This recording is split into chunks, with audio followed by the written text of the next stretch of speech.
Assalamualaikum warahmatullahi wabarakatuh. Sebelum pembelajaran dimulai, alangkah baiknya untuk kita berdoa dahulu. Berdoa dimulai. Berdoa selesai, amin. Semoga apa yang kita pelajari hari ini dapat bermanfaat bagi kita ke depannya. Apa kabar kalian semua anak-anak? Nah, pada pertemuan yang kemarin kan kita sudah perkenalan ya sama saya dengan anggota kelas dan juga anggota kelas dengan saya. Jadi sudah mengerti ya. Untuk pertemuan pada hari ini yaitu kita akan membicarakan materi mengenai teks laporan hasil observasi ya. Sebelum masuk ke materi, apakah ada yang tidak masuk hari ini? Oh iya ya, nihil ya. Jadi bagus, alhamdulillah. Komplit semua yang ada di kelas ini.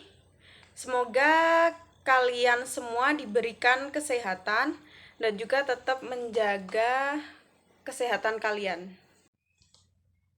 Nah, karena pada pertemuan kedua ini kita akan membicarakan mengenai teks LHO, apakah di sini ada yang dulu pernah mendengar atau mengerti apa itu teks LHO?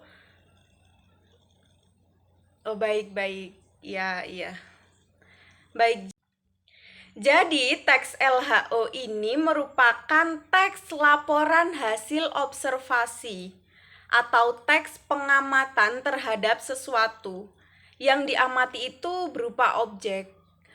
Isinya yaitu penjabaran yang dijabarkan secara sistematis ataupun secara rinci mengenai sebuah objek yang telah diteliti.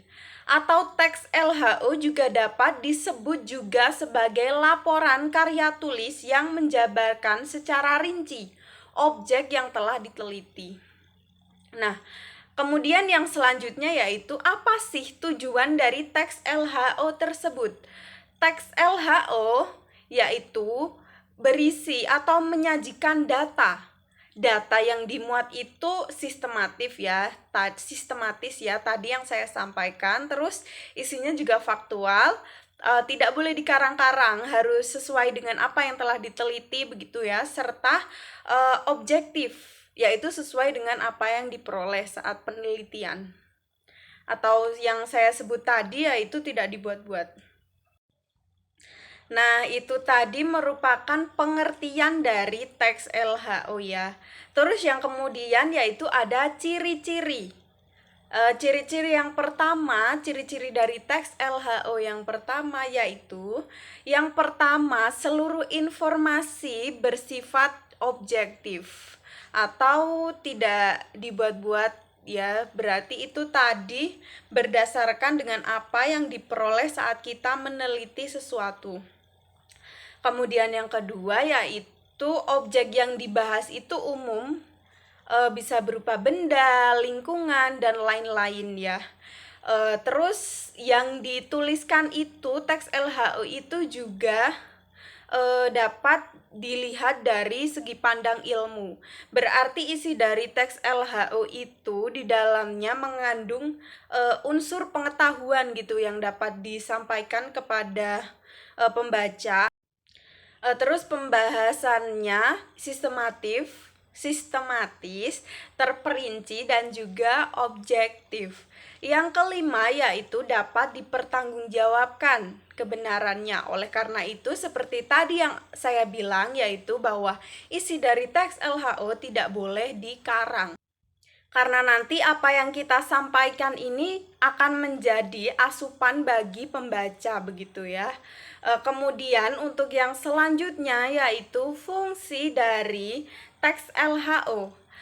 Melaporkan, fungsi dari teks LHO ini yaitu untuk melaporkan hasil pengamatan dari suatu kegiatan atau penelitian atau untuk menjabarkan fakta yang berupa informasi. Salah satu cara dokumentasi sumber dari informasi yang faktual begitu. Kemudian yang selanjutnya yaitu struktur. Struktur yang pertama yaitu definisi umum. Definisi umum itu apa sih? Ada yang tahu? Oke, jadi definisi umum ini yaitu memaparkan atau keterangan umum mengenai subjek yang akan diteliti, seperti isinya itu berupa penjelasan mendasar begitu ya. Di isinya yaitu bisa definisi, pengklasifikasian, informasi yang berupa informasi pembuka seperti itu. Nah, kemudian yang selanjutnya yaitu deskripsi bagian. Deskripsi bagian ini yaitu berisi rincian hal-hal yang akan dilaporkan seperti itu. Terus yang ketiga yaitu deskripsi manfaat. Di sini dapat dituliskan atau dapat berisi mengenai manfaat dari objek yang diamati begitu. Bisa manfaat yang dapat diperoleh setelah pembaca itu membaca apa yang kita sampaikan dalam teks LHO itu tentunya. Kemudian struktur kebahasaan. Struktur kebahasaan dari teks LHO ini yaitu repetisi. Nah, untuk repetisi ini bisa disebut sebagai pengulangan kata dalam kalimat.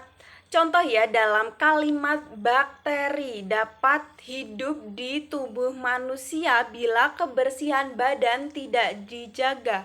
Bakteri dapat berkembang biak dengan cara yang cepat, apalagi jika bercampur dengan keringat. Nah, begitu. Di situ ada kata bakteri. Bakteri dalam kalimat pertama yaitu menjelaskan bagaimana bakteri itu tumbuh di tubuh manusia apabila badan manusia itu tidak dijaga. Kemudian pada kalimat kedua yaitu bakteri dapat berkembang biak dengan cepat apabila menyatu dengan keringat begitu ya. Itu adalah merupakan kalimat repetisi atau kalimat pengulangan. Kemudian pada unsur kebahasaan yang kedua yaitu pronomina atau kata rujuk. Nah, dalam kata rujuk ini biasanya masih berhubungan dengan kalimat sebelumnya atau di kata rujuk ini akan menjelaskan kalimat sebelumnya begitu ya. Saya kasih contoh, misal kuda dapat berlari dengan kecepatan 100 km per jam. Hal ini dapat terjadi karena kuda memiliki tenaga yang kuat dan juga kecepatan lari yang tinggi begitu. Kemudian unsur kebahasaan yang ketiga yaitu konjungsi atau biasa kita sebut sebagai kata hubung. Kata hubung ini dapat ditandai dengan kata tapi, dan, atau, karena, sehingga, dan lain-lain. Contoh dari penggunaan konjungsi ini yaitu Reni berangkat ke sekolah menggunakan sepeda. Setelah sampai di sekolah, ia teringat bahwa buku pelajarannya ketinggal di rumahnya. Sehingga ia kembali ke rumah untuk mengambil buku tersebut yang ketinggalan di rumah. Nah, di sana terdapat kata sehingga. Itu merupakan contoh penggunaan konjungsi. Kemudian, unsur kebahasaan yang keempat yaitu kalimat definisi. Kalimat definisi ini dapat ditandai dengan kata merupakan, yaitu, adalah. Nah, contoh dari kalimat definisi ini adalah air adalah komponen yang diperlukan dalam kehidupan manusia. Air merupakan bagian dari bumi. Nah, di sana ada kalimat merupakan. Merupakan di sini menjelaskan atau definisi dari air tersebut. Nah, itu merupakan contoh dari kalimat definisi ya. Nah, berikut ini yang saya tampilkan adalah contoh dari teks LHO ya.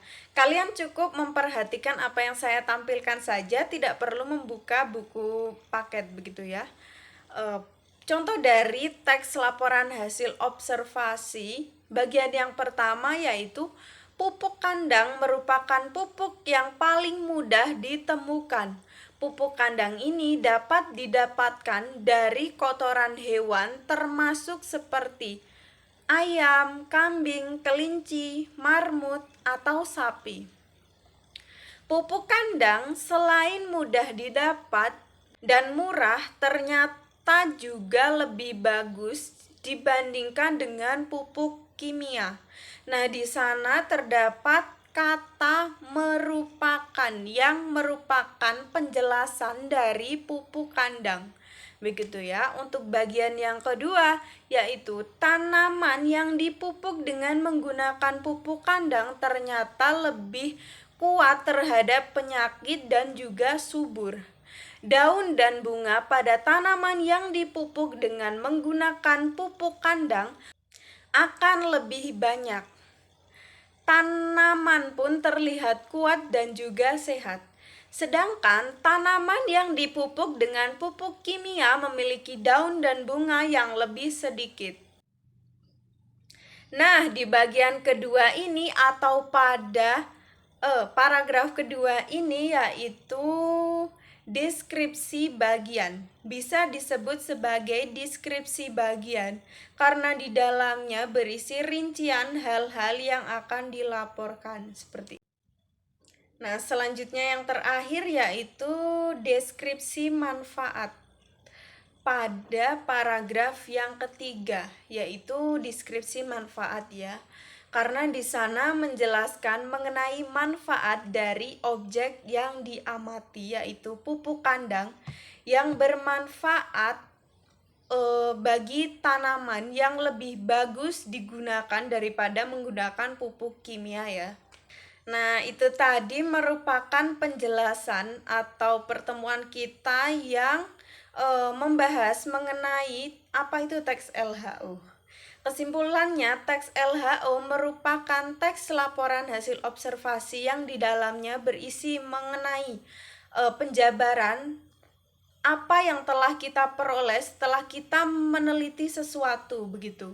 Yang isinya tidak boleh dibuat-buat atau harus sesuai dengan fakta yang diperoleh ketika kita berada atau kita saat kita meneliti di lapangan gitu ya.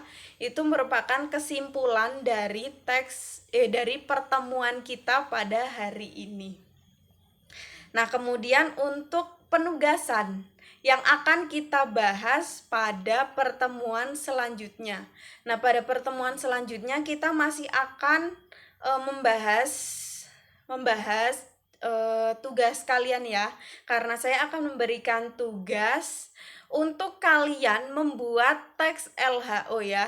Nanti ini tugasnya berkelompok, silakan kalian membentuk kelompok 5 orang kan di sini ada 35 siswa ya. Jadi nanti ada sekitar 7 kelompok ya. Jika nanti dikelompokkan 5-5. Nah, untuk kelompoknya nanti kalian bisa membentuk sendiri. Bebas ya untuk kelompoknya. Kemudian nanti data kelompoknya kalian serahkan ke saya tunggu sampai nanti jam 1. Oke ya anak-anak, sekian ya dari saya. Kalian tetap semangat, terus belajar ya, jaga kesehatan juga. Semoga kita diberikan kesehatan dan juga kelancaran begitu ya. Sebelum saya tutup pertemuan kali ini, apakah ada yang ingin ditanyakan mengenai tugas atau mengenai materi yang saya sampaikan pada hari ini? Oke, jika tidak ada, akan saya akhiri. Nanti apabila ada yang ingin ditanyakan silahkan hubungi saja saya. Untuk itu sebelum pelajaran atau pertemuan pada hari ini ditutup, alangkah baiknya kita berdoa terlebih dahulu. Berdoa dimulai. Berdoa selesai. Amin. Saya akhiri. Wabillahi taufik wal hidayah. Wassalamualaikum warahmatullahi wabarakatuh.